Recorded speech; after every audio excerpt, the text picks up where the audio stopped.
Hi, Nicholas. How you doing? Really good. Nice to meet you finally. What is your favorite Excel function and why?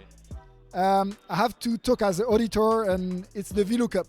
Even though sometimes you get screwed and you have to use some if, but I think like for me, VLOOKUP, I really have a good feeling and a lot of history and memories. If we want to be controversial a little bit, what do you think of XLOOKUP? Did you switch? No, the thing is that when XLOOKUP came, like I was already gone with my auditor background and all of this, so I tried a bit, but like I'm really somebody loyal, so I have a hard time to leave VLOOKUP. Yeah, that's cool that you're loyal. We can say hi to your wife maybe, so she's fine now. The opposite question: if you had something to delete, Control Alt Delete to remove from Excel, what would it be? I think the grid lines, like just you should start with a blank sheet and not with the grid line on. I think like grid line are really ugly and really hard for the eye, so you should start without grid lines.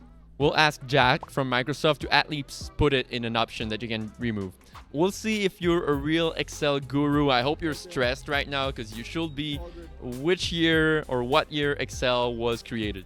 That's really easy because I'm born the same year than Excel was created, so 1985. And I think there was like some controversy, like is it really created in 85 or was it published in 86? But it was already 85. How many rows can you have in a single sheet, not a workbook?